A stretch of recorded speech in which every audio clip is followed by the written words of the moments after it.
Today's our podcast, and today we are in a special location. We are in at one of my partner lenders' offices. He was so nice to let us use it today. And today we got Zach on from the team. Introduce yourself, Zach. Hi, everybody. My name is Zach Cantu. I work with Thomas at Real, Silicon Valley, and I'm from the Central Valley originally. Happy to be here.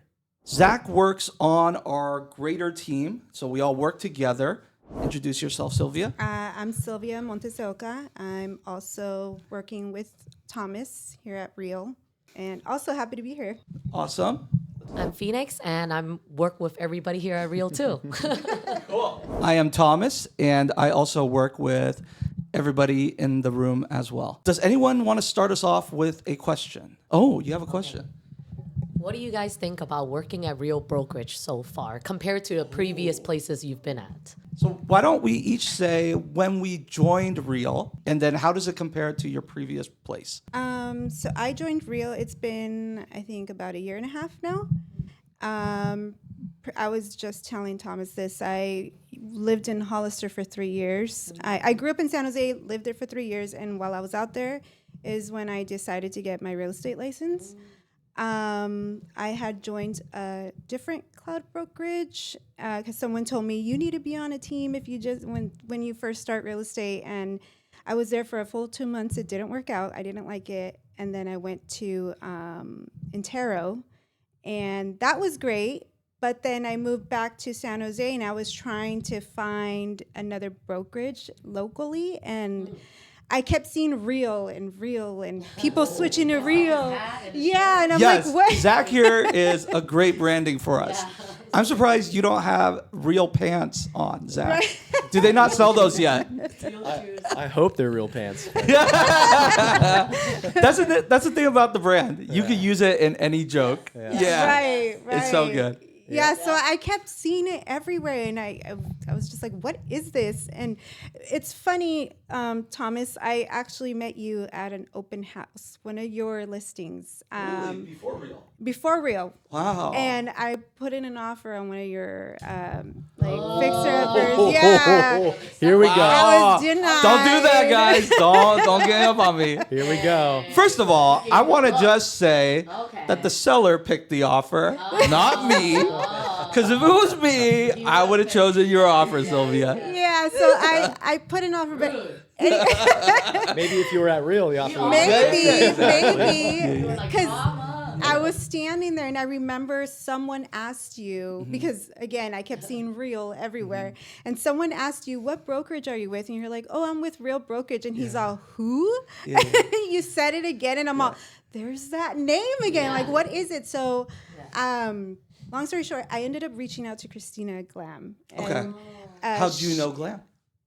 Instagram. Okay. She didn't even know me. Okay. I just messaged her because I'm like, I need to ask somebody, right? Yeah. So I asked her, I'm like, oh, I'm looking into switching brokerages, and I just want to get more information.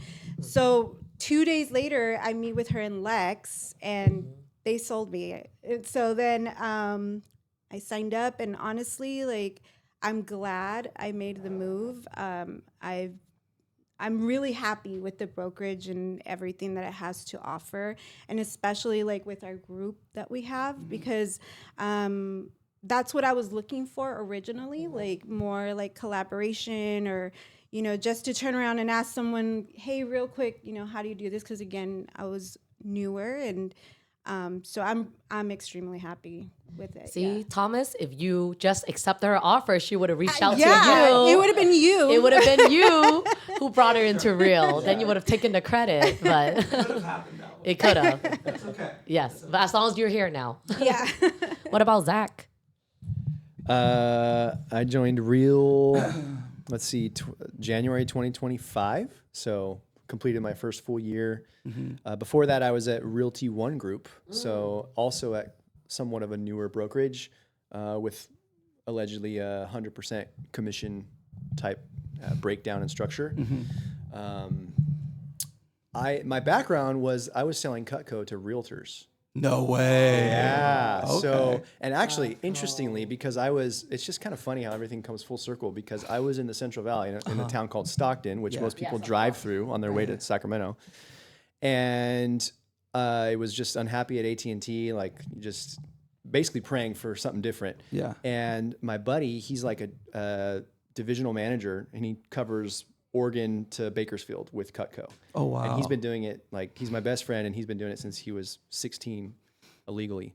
And he's like, dude, you should sell Cutco to realtors because it's residual. They give it as a gift, and they keep rebuying. But Cutco is like a forever thing. So you sell it to a client, kind of like a house. Like, not everybody buys a house every single. Because they're so good. Yeah, right. Yeah. So it's a one-time purchase, but you got to keep kind of like finding your next client. Yes. And he's like, it's a residual. And I was like, oh my God, that's genius. And so I started popping into all the offices, but it's territorial. And some guy had the territory in the Central Valley. So I started coming out here. And so I went to the Intero offices. I went to Coldwell Banker. They pretty much shut me down every time. I went to a lot of the like Compasses, same thing. They were just too corporate, right? They wouldn't let me come in and speak. But our whole thing was we would just try to, speak to the agents and be like, this is better than a gift. Like a plant dies. You could give a puppy, but nobody wants, extra responsibility. Cutco stays in the drawer forever and forever and ever. Too, the scissors. Yeah. I seen it.